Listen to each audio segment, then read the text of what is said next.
So I want to welcome our small group here in person, and I want to welcome everybody online for joining us to our fifth and final event in the series on book bans and censorship in connection with our ongoing exhibit, Banned: A History of Censorship. Today, we welcome a scholar and our friend and colleague from University of Hartford, who is a scholar of American Jewish history, Dr. Ayelet Brinn, who will speak about the censorship of Yiddish press, not in Yiddish press. So our previous speakers in this series were Jonathan Friedman, the director of the Free Expression and Education programs at PEN America, Andrea Badea, a scholar of the history of the Index of Prohibited Books, Federica Francesconi, who spoke about the censorship of Jewish books in early modern Italy, and Ruth Franklin last time, who spoke about censoring Anne Frank's diary. Before I introduce today's event and our speaker, I would like to invite you to two upcoming events of the week of Monday, the 18th, Fordham and YPL lecture series in Jewish studies. One of the current fellows, Nick Underwood, will speak about Yiddish as a Zionist national language in post-Holocaust France. And another Fordham NYPL fellow, Shachar Pinsker, will offer a response and will converse with Nick. And then on Tuesday, March 19th at 6 p.m. in person and online, our final part in our series, How Did We Get Here? A deep dive into the history of Israel and Palestine with Hussein Ibish and David and Myers. And that event will be focused on October 7th and its aftermath. I want to express my gratitude, my usual gratitude to the co-curators of the exhibit. We gathered today to see Banned: A History of Censorship, Gabriela Di Melio from the Special Collections and Archive, Amy Levine Kennedy, and Fordham undergraduate student Hanora Regusa. And we're especially grateful to Linda Lo Schiavo, the director of Fordham Libraries, and Vivian Shen of the O'Hare Special Collections. Vivian set up the exhibit with great care and attention to detail. Additional research has been also provided by now graduates of Fordham, Samantha Scalfani and Kevin Bogutsky. The lecture series associated with the exhibit and student research have been made possible through the generosity of donors to the Center of Jewish Studies at Fordham. The exhibit weaves the story of censorship of Jewish books, and today we hold also Jewish press, into a larger story of censorship and book bans. It explores the long history and practices of censorship, methods of control and banning of books and ideas, but also the resilience of censored works and attempts to push back. Today we welcome Ayelet Brinn, who is the Philip D. Feltman Assistant Professor of Modern Jewish History at the Department of Judaic Studies and History at the University of Hartford. And she is the author of a new book that just came out last year, A Revolution in Type, Gender, and the Making of the American Yiddish Press, that came out of NYU Press, and we will be sending a discount code of 30% off for her book, which is really exciting. Ayelet is not stranger to Fordham. From 2019 and 2020, the year of COVID, she was the Rabin-Shvidler Post-Doctoral Fellow in Jewish Studies, which was a joint program between Fordham and Columbia University. And she's been back here, in fact, also in this very room as a speaker and interlocutor in our events. So Ayelet, we're really delighted to have you back. And now the floor is yours. I'll set up there.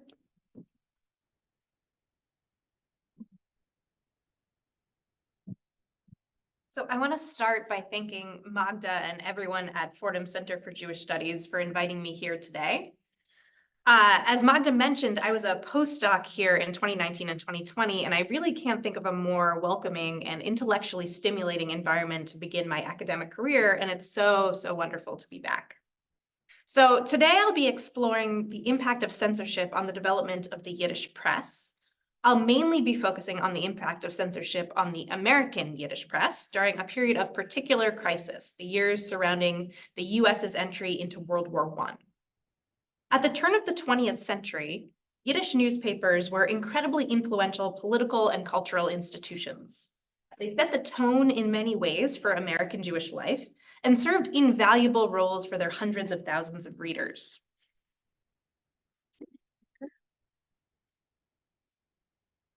Does it work? It doesn't seem to. Okay, hold on. Maybe it's not. So it's, Oh, great. So I can just. no, it works. It's just was alive. So while Yiddish newspaper producers in Eastern Europe had to contend with harsh censorship laws that hindered the development of the Yiddish press, especially in the 19th century, Yiddish newspaper producers in the US generally enjoyed much more robust freedom of expression than their European counterparts.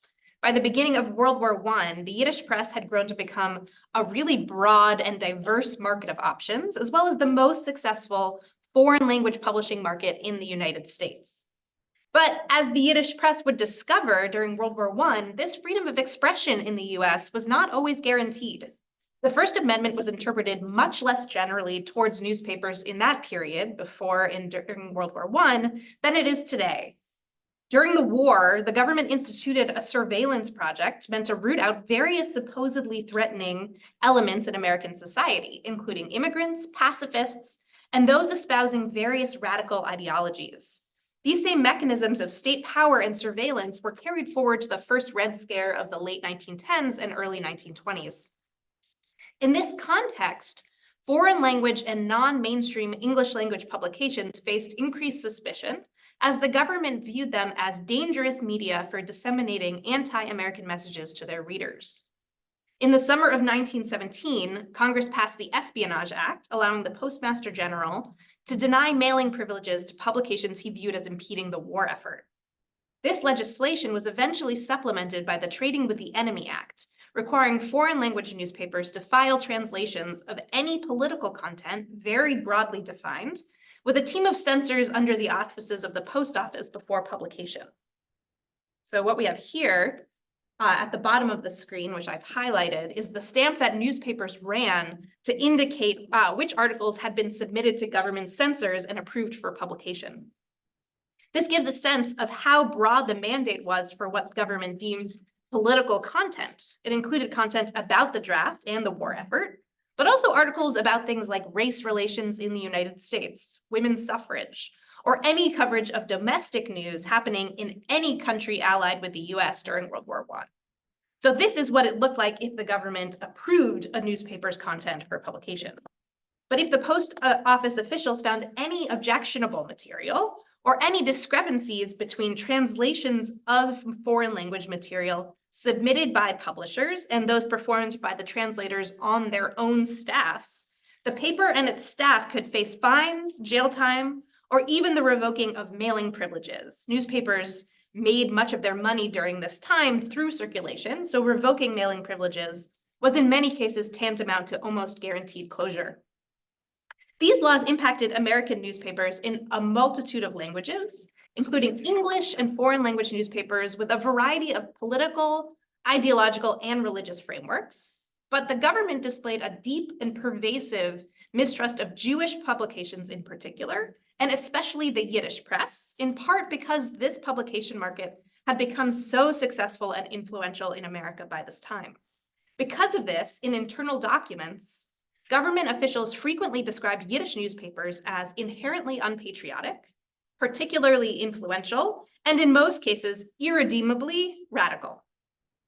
So the US government's attempts to surveil and censor the American Yiddish press are an understudied period in American Jewish history and reveal the limits of Jewish belonging in the United States during the 1910s and 1920s.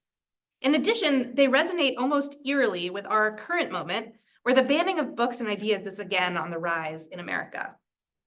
So I spent this last summer in the archives at the Library of Congress and at the National Archives, delving deeply into government documents that illuminate the mechanisms through which the US government surveilled and censored the Yiddish press, as well as the impact of World War I era censorship on the Yiddish press.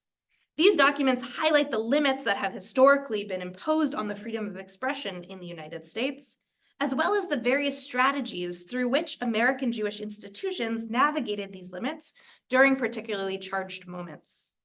So in order to face this moment of crisis, Yiddish publications, spanning a range from socialist newspapers like the Forward to conservative publications like the Jewish Daily News, sometimes rallied together with non-Anglophone publications across linguistic and ideological divides. They also turned to radical Democratic and Republican politicians and Jewish communal leaders for support. In other cases, in contrast, publications and the people associated with them utilized the processes of government surveillance and censorship to plant information about rival publications. These decisions were usually motivated by a complex mix of political and commercial reasoning, attempting to prove the patriotism of various sectors of Jewish society, while also gaining the upper hand over rivals in battles for circulation figures and advertisers' support. In addition, writers and editors also use the pages of their newspapers, other publications, and private correspondence to craft alternative narratives about the Yiddish press as events unfolded, narratives that deeply shaped historical understandings of Yiddish newspapers and their role in American Jewish life going forward. So since our time together today is relatively short, I can only provide a small taste of the complexities of the censorship and surveillance of the American Yiddish press during World War I. So for most of the rest of our time together, I want to primarily focus on a close reading of one letter from the archives that I feel illuminates various aspects of the processes of government censorship during World War I and its importance and the importance of incorporating this topic into our understanding of the American Jewish experience. So what you have on your screen here is a letter I found in the Library of Congress's Manuscript Division sent on October 26, 1917, by George Creel to President Woodrow Wilson. George Creel was the head of the Committee on Public Information, which was the US government's propaganda and publicity wing during World War I. As part of his mission, he was supposed to work with the Post Office and other government agencies to oversee surveillance of foreign language and radical publications in the US. So in this letter, Creel described what he deemed one of the most dangerous influences plaguing the home front in the months before and after the US's entry into the war. It has come to me very directly, he wrote, that the publishers of the Forward, the great Yiddish daily in New York, are boasting of their influence in Washington, even declaring that the White House stands between them and the law.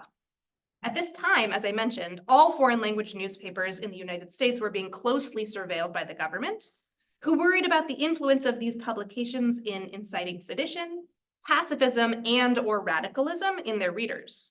As a Jewish publication espousing radical politics with a very high circulation, the Forward came under particular suspicion in this period. In fact, the editor of the Forward, Abram Kahan, had recently traveled that month, October 1917, to DC to make a case to government officials as to why the Forward should not be shut down entirely. According to Creel, the fact that Kahan had been successful in keeping his newspaper open after this meeting left room for the Forward and its allies to suggest that the socialist Yiddish daily held some sort of sway over the government and its policies. But these were not the only fears that Creel expressed about the Forward in this letter. Creel went on to make various other accusations, including asserting that the newspaper had incited anti-war hysteria and supported the Central Powers before the US's entry into the war, and had not been quick enough to reverse these positions once the US had entered the war. He also accused the Forward of being, quote, absolutely responsible for the demoralization of the East Side, turning it into one of the most dangerous influences that we have to combat. This highlighted an overall fear of the power the Forward held in influencing its hundreds of thousands of readers and their opinions on the war effort. Moreover, due to what he described as the Forward's vast financial resources, He asserted that the forward was largely responsible for keeping other dangerous publications afloat, including other foreign language newspapers, like the Italian Il Proletario, as well as the English language socialist publication, the New York Call. This meant that in Creel's mind, in addition to whatever influence the forward had on its own readership, this paper had the potential to have a much broader and much more sinister influence over American culture and politics, which covered a variety of linguistic spheres. The fears, conspiracies, and biases that Creel expressed in this letter highlight several central themes for understanding the government's censorship project and how it impacted the Yiddish press. First, it highlights the government's fear of the Yiddish press's influence over readers and non-readers alike, and the relationship of these fears to various anti-immigrant and anti-Semitic tropes that were circulating in American society at this time. While this letter singled out the forward, these fears actually applied to all American Yiddish newspapers at this time. So in its reports, one of which you see here, staff members associated with George Creel's Committee on Public Information described every prominent Yiddish daily as being, quote, of a socialistic pro-German type. This designation was even used to describe newspapers that were in reality nonpartisan or deeply patriotic or pro-war or aligned with religious orthodoxy and political conservatism. These reports were very clearly written by someone without any Yiddish language skills, which is even more chilling because the inaccuracies in these reports proved to be deeply influential in shaping government policy towards the Yiddish press. I saw this one document on your screen cited by various government agencies throughout the war, and the assumptions in it proved very difficult for Yiddish newspaper producers to unravel or counteract. So to be clear, the assumption that the Yiddish press and those associated with it were inherently radical did underline some of the strange intermingling of ideologies that characterized the American Yiddish publishing sphere. The Yiddish press as a publishing field spanned a broad ideological spectrum, from very politically conservative and religious to anti-religious and espousing radical ideologies like anarchism, socialism, and later communism. However, the most successful daily publications all attempted to court a mass audience, including those outside of their ideological window. The rationale was that if a paper could reach a broad public, they could trounce rivals in the battles for ideological influence, but also for circulation figures and advertising dollars. Moreover, writers often moved back and forth between these publications over the course of their careers, or wrote for newspapers with very different ideologies simultaneously. Sometimes writers changed their messaging in order to better fit the ideological line of their current writing venue, but in other cases, writers' arguments were remarkably consistent across publications, even when this undermined or contradicted the overall ideological project of their publishing venue. But while it was true that radical writers often wrote for politically conservative publications, and vice versa, the government's assessment of the Yiddish press also reflected assumptions that government officials were bringing to their understanding of Jewish print culture that had little to nothing to do with their actual reading of what was going on in the Yiddish press. This was a time of pervasive anti-immigrant sentiment in the US, as well as rising anti-Semitism. And these trends clearly colored the government's approach to understanding, surveilling, and censoring the Yiddish press. In fact, these assumptions also carried forward to the government's assessment. Sorry, okay, there we go. To the government's assessment of Jewish publications in other languages, including the Ladino press and even English language Jewish newspapers. For example, the government kept a document which they called the bad list, a list of what the government asserted were the most dangerous publications in the United States during World War I, which was meant to be shared across government agencies. As an aside, the bad list is just an amazing name for a secret government file. I just have to say that. Right at the very top, both for reasons of alphabet and ideology, was the socially conservative assimilationist American Hebrew, which the government deemed incredibly dangerous. But since the Yiddish newspaper sphere was much larger in terms of circulation and in terms of number of publications than other Jewish publishing spheres in the US in this time, the US government reserved particular suspicions and particular surveillance resources for the Yiddish press. For example, the National Archives has one folder with fascinating information about the surveillance of the Ladino language La Voz del Pueblo, but it has boxes and boxes of documents related to each of the major Yiddish dailies. So I have a couple of examples here. So these are the binding aids for this Espionage Act censorship records. And each of these numbers is a case file that could be one file or it could be 12 boxes of information about these newspapers. So these files include every article that censors found to be objectionable and why they found it to be objectionable. Accusations spanned a range of areas from failing to follow bureaucratic protocol by not submitting translations of certain articles or not translating articles correctly or accurately, to pointed critiques of the content of articles for fomenting pacifism, Bolshevism, draft dodging, or not being sincere enough in their patriotism. These files also include correspondence from different government agencies revealing that the Post Office was in constant contact with the War Department, the Department of Justice, the Committee on Public Information, the State Department, and others about their suspicions about Yiddish print culture in the United States. The rhetoric employed in these documents are also rife with what strikes me as manifestations of various anti-Semitic and anti-immigrant tropes that were pervasive in the US and abroad at this time. They painted Jewish publications and leaders across the board as anti-capitalist, yet at the same time overly financially successful, influential well beyond their circulation figures, run by a staff of writers or read by readers that were completely alien to American society or American values, or in other cases, overly assimilated into American society to the point where they couldn't easily enough be rooted out, or were untrustworthy, secretive, or beholden to forces outside the United States. In addition to providing evidence of pervasive government fears of Yiddish and Jewish culture at this time, these files also offer insights into the various strategies that these newspapers employed to stay afloat in this moment of crisis.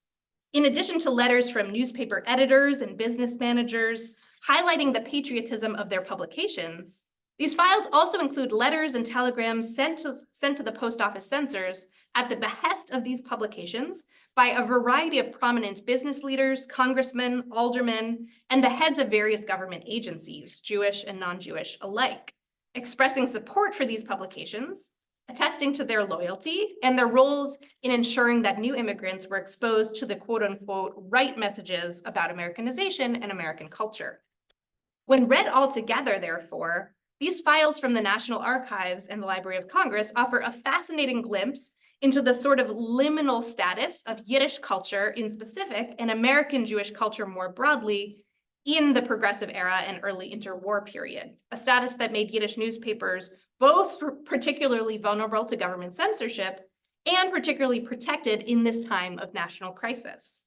Government documents describe various Jewish figures as outsiders, totally unassimilable into American society, while also offering significant information about the ways in which the publishers and editors of Yiddish newspapers had successfully cultivated relationships with prominent American leaders and politicians that allowed them to stay afloat even as other foreign language and radical publications were forced to close their doors. So this tension becomes even more pronounced when we return to this letter from Creel to Wilson and unpack what Creel meant when he said that these rumors about the forward have come to me very directly. Creel did not name his source in this letter to Wilson, but other archival documents reveal that he was inspired to write this letter after meeting with a delegation sent to him by the American Alliance for Labor and Democracy. This is an organization that represented the pro-war factions within the labor movement, and it was headed by Samuel Gompers of the American Federation of Labor. And many of the staff members who actually ran the organization day to day were Yiddish journalists, including William Edlin, David Hermelin, and Yosef Chaikin, who were all prominent writers and editors associated with the nonpartisan Yiddish daily The Day at this time. Their correspondence with the government was based on their close readings of the forward itself, as the journalists frequently mailed in translations of particularly charged articles. But it was also based on field work done on the government's behalf by Yiddish journalists, both on a voluntary and on a paid basis. They would do things like go to meetings sponsored by the forward or by its allies and inform on the rhetoric employed at these meetings to the US government. The American Alliance for Labor and Democracy also claimed to the government that they had various spies on the staff of the forward who were feeding them inside information. These letters reveal the spirit of anxiety and surveillance that permeated the Yiddish press at this time.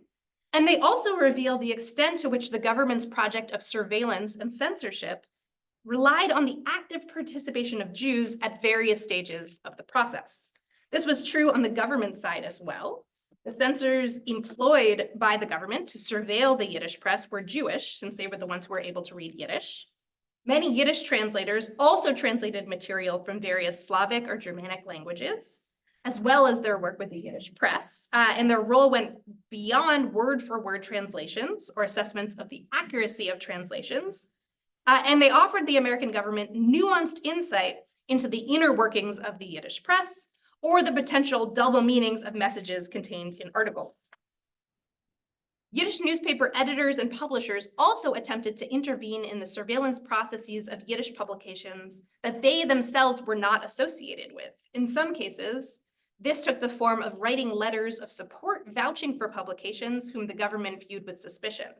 But in other cases, this meant sending the government tips about rival publications that they suggested the government should pay closer attention to. This system of behind-the-scenes support or denunciation served as a way for Yiddish newspaper writers and editors to prove their own loyalty to the government, to democracy, and to the war effort by differentiating between their brand of Yiddish journalism and that of their rivals. But these sources are also very clear that these actors were driven by a mix of motivations, including both who should speak for Jews and Jewish culture in America at this time, and how these government policies could be used to take out commercial rivals.